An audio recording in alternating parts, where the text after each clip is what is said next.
This tutorial is about selling affinity group travel to your own groups, and I'm Joni Ogg.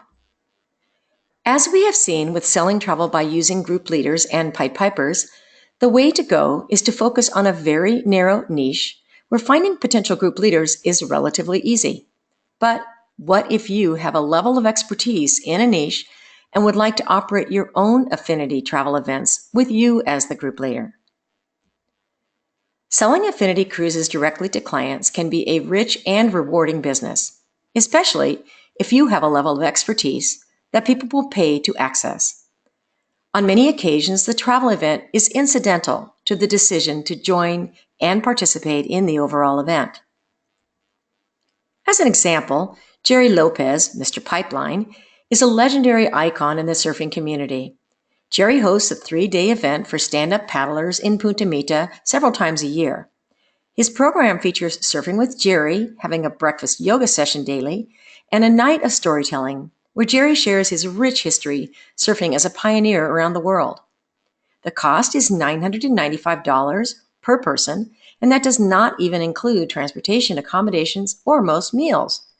Every departure sells out instantly upon announcement that it is available. The beauty of selling affinity groups is that if you have chosen a successful group niche, you can operate the same movement over and over again, thereby reducing operational cost while increasing yield. It is not uncommon to have internal yields of 25 to 40% in a unique niche. And since the dynamics of operating your affinity group travel event is basically the same as if you were using a group leader, we're not going to go into the operations, the costing, and marketing right here. The only thing that changes is that instead of your group leader handling the sales details, you will be.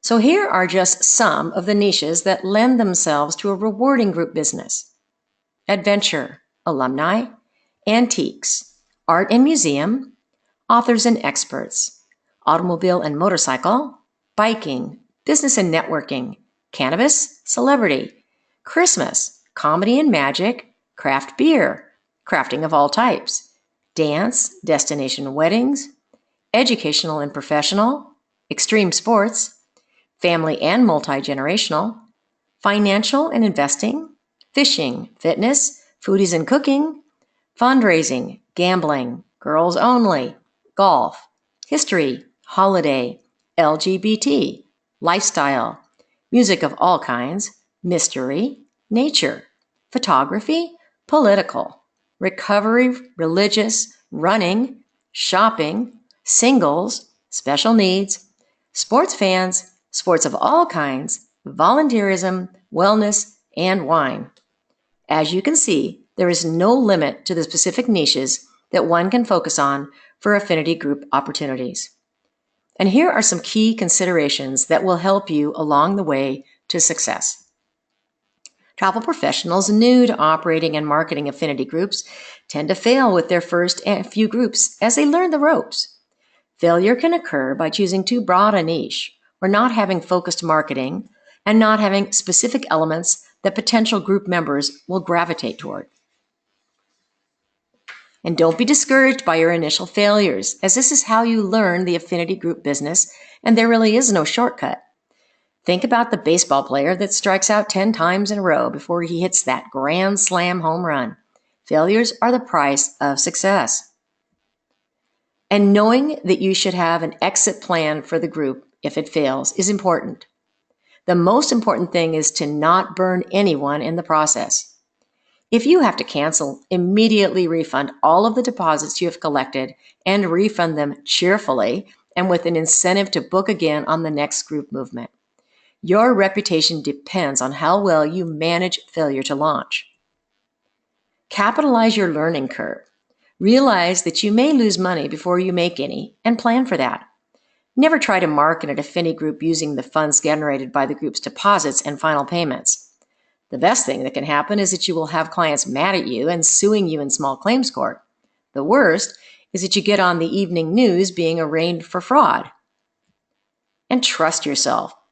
Even if your state does not require you to maintain a trust account for your groups, do it anyway.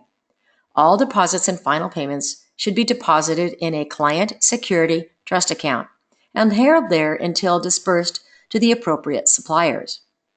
Using trust accounts for specific groups is a way to go to ensure your group members that the funds are safe and sound.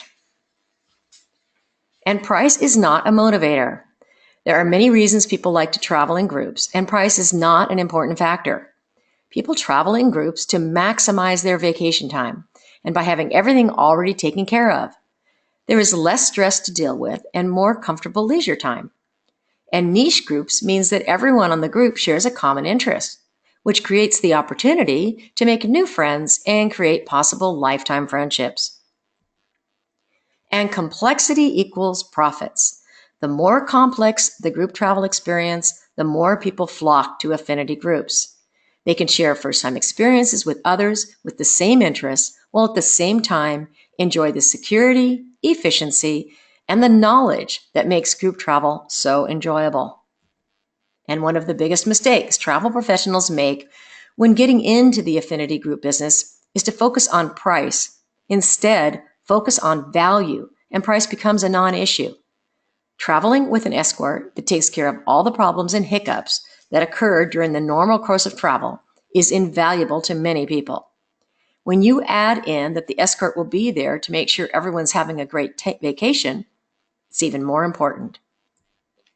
And one of the advantages of marketing affinity groups, as they often are made up of specialties, sightseeing, events, and activities, they make the itinerary completely unique and focused. Now, this allows you to package unique features that are not available anywhere else. This also makes it very difficult for potential group members to shop your offering with other travel agents or tour operators. It is always true that the more complex an affinity group is, the higher the potential internal yield it will accommodate. Including unique, once-in-a-lifetime events is a way to create substantial demand for your group offering. If you are using commodity components in your packaging, such as a cruise or a resort, always downplay their contribution to the experience by making it clear that the cruise is simply incidental, but that the unique activities taking place on the ship or the resort are what this experience is all about. And be narrow-minded. The narrower the niche that you are producing groups for, the better. By focusing on a very narrow niche, you make the marketing task extremely easy. So as an example, if you want to do dance cruises, what kind of dance cruises? Okay, so I'm going to do dance cruises for widowed ladies between 65 to 75 years old who love to dance, but do not have partners. This is a very specific niche and one that would be very easy to market to. If you charge the ladies a premium because they could enjoy unlimited dancing with the gentleman hosts that you also bring on the cruise, it would meet the needs of everyone. Throw in the fact that the escort will be versed in CPR and first aid and multilingual and quite capable of making sure all the problems are handled. You've got a winner. Always exceed expectations. And go big. When you finally hit that magic moment, when you have a winner on your hands, think large and don't be afraid to make some serious money. One of the most attractive things about moving affinity groups is that they are very scalable. And once you have that perfect itinerary and the market looking for more, unleash your productivity and soak up as much profit as you possibly can. One tour company has operated the exact same itinerary twice a week, every week, for the last decade, and there's no sign of slowing whatsoever. So let's go over the key points of this tutorial. Pick a narrow niche for your affinity groups, and be prepared to fail with an exit strategy. And operate complex itineraries with high internal yields, and then go big. I hope that you've enjoyed this tutorial and that you have found it informative and helpful. If you have, why not give it a like and a share? And if you would like to view more video tutorials on selling travel, be sure to visit homebasedtravelagent.com. And thanks for being with me today.